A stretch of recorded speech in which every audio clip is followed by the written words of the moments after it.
안녕하세요. 엔지니어 TV입니다. 플로리다주에서 홍수가 일어나 바닷물 침수가 된 전기차가 다수 발생됐다고 합니다. 이 차 중에서 자연 발화가 됐다고 해야 되나? 영상에 보시면 주차장에서 화재가 발생합니다.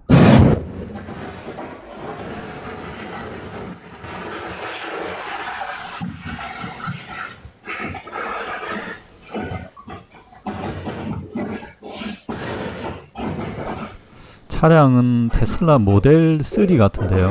이 모델에 대해서는 썩 밝혀지지 않았습니다. 근데 보기에는 모델 3로 보입니다.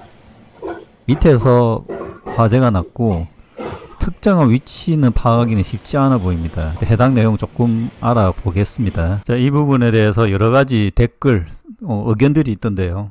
어떤 전기차 컨퍼런스에서는 사실 미국이 워낙 테슬라가 많기 때문에 테슬라가 침수한 경우에 불이 나는 경우가 꽤 있었다, 이런 의견이 있는데 이게 전기차 문제인지 테슬라 문제인지는 밝혀지지는 않았다고 합니다. 근데 특히 바닷물, 염화나트륨이 들어있는 바닷물에서 이런 경우가 발생할 확률은 대단히 높아진다는 겁니다. 이게 배터리가 파손됐을 경우 아니면 그냥 있는 경우에도 염분의 경로가 남아있다면 그쪽으로 전기가 통할 수 있다는 거죠.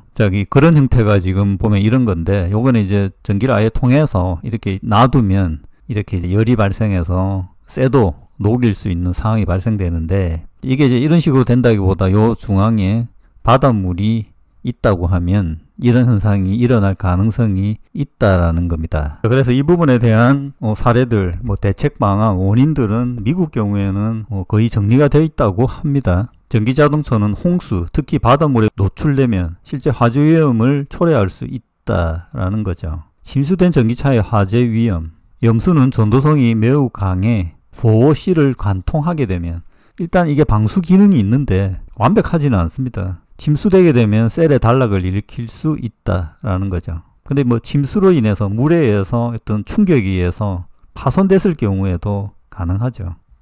물에 잠깐 담겼을 경우는 문제가 없는데 어떤 홍수가 들어와 가지고 옆에 꼭 부딪힌다든지 이렇게 됐을 때 확률이 높아진다는 거죠.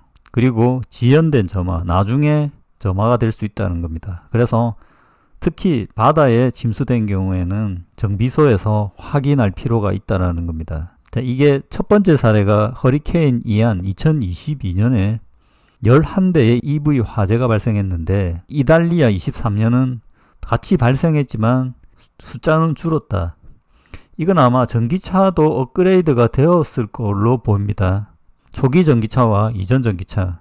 일단 침수된 차는 안전한 곳에 보관하고 있어야 된다는 거죠. 앞부분의 영상처럼 자연 발화가 일어날 수 있기 때문에, 특히 집 주차장에 넣어버리면 집 전체가 화재로 옮길 수 있기 때문에 따로 보관해야 된다라는 겁니다. 여기에도 관점이 전기차만 위험한 것이 아니고 가솔린 차량도 위험하다. 이 미국의 서류들을 보면 전기차에 대해서 더 위험하다, 이런 거를 조금 지양한다고 해야 되나? 상당히 조심하는 부분이 있습니다. 자료들 보면. 여기 보면 홍수로 인해 전기자동차 불타버릴 수도 있다.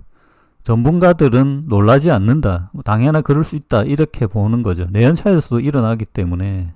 전기차 통계에서도 나오죠. 전기차가 가솔린 차량 대비 여기 10만 대당 25건, 가솔린 차량은 1530건. 확률적으로는 내연차 확률이 더 높다라는 거죠.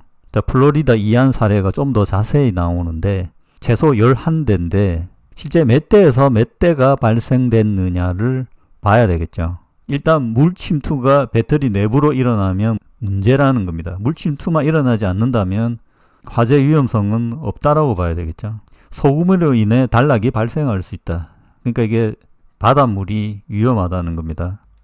이 당시에 총 전기차 수가 2490대였다고 합니다. 홍수 위에 극히 일부만 화재가 발생했다. 이 전체가 침수되었는지 그쪽 차는 알 수는 없는데, 여기 사니벨 섬 같은 경우 2683대인데 불탄 차는 한 대였다고 합니다. 확률적으로 침수된 전기차가 화재 나는 것도 모두 그런 것은 아니라는 거죠. 근데 물이 빠진 이후에도 화재가 날 수 있기 때문에 점검은 해야 된다는 겁니다.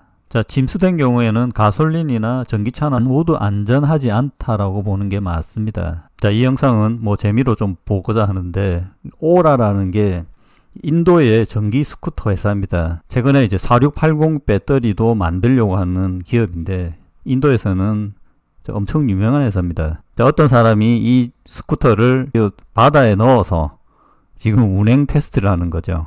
그래서 이제 꺼냈을 때도 안전하게 다닌다 뭐 이런 걸 하는 건데, 설계상으로는 이렇게 설계가 되어 있습니다.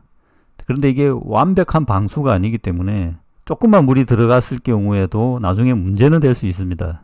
근데 기본적으로는 IP67이라고 해서 방수 기능이 들어 있습니다. 어떻게 생각해 보면 최근에 방수 핸드폰과 비슷하다고 볼 수 있습니다. 최근에 테슬라의 사이버 트럭 경우에는 꽤 방수 기능이 높다 뭐 이런 이야기가 있는데, 그래서 바닷물 도전 테스트들 하는 영상들이 꽤 있습니다. 이 부분은 일론 머스크가 일시적으로 보트 역할을 할 수 있다 주장했다는 거죠. 이것도 앞부분에 오라 스쿠터와 유사한데 이 방수 기능이 계속 유지되는 것은 아니다라는 거죠. 여기 보면 웨이드 모드, 바퀴가 3분의 2 정도 당기는 이 정도 수준이라는 거죠.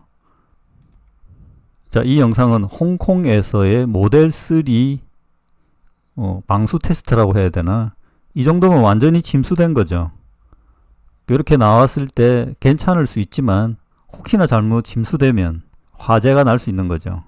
아까 그 화재난 차와 거의 동일해 보이죠. 모델 3가 맞는 것으로 보입니다.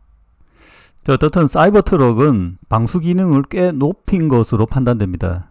등급이 IP67이라고 하는데, 자, IP67이라는 것은 방진 6등급, 방수 7등급 뭐 이런 의미인데요. 자, 자전거 같은 경우에는 IP67 해서 이 방수가 충분히 가능하죠. 그런 자전거들이 나옵니다. 근데 전기차에서 IP67이다 이렇게 딱 지정해서 나오지는 않는 걸로 보입니다. 테슬라의 워터프루프는 하지만 이거를 IP67이다 이렇게 지정해버리면 혹시나 방수가 안 돼서 문제가 발생하면 배터리를 물어줄 상황이 있기 때문에 IP67로 설계는 하지만 그거를 보증하지는 않는다 뭐 이런 상황이 아닌가 생각이 듭니다. 자, 하여튼 결론은 전기차는 바닷물에 들어갔을 경우 상당히 위험하다라는 거, 그리고 전기차가 물에 좀 더 강하다는, 특히 테슬라 같은 경우 그런 영상들을 많이 보시지 않습니까? 내연차는 이제 서버리는데 전기차는 일단 통과가 되는 이런 경우가 많은데, 그렇다 하더라도 절대 시도하지 않는 것을 권장한다는 겁니다. 혹시나 배터리 쪽으로 물이 침투하게 되면 언젠가 문제가 발생할 수 있기 때문입니다.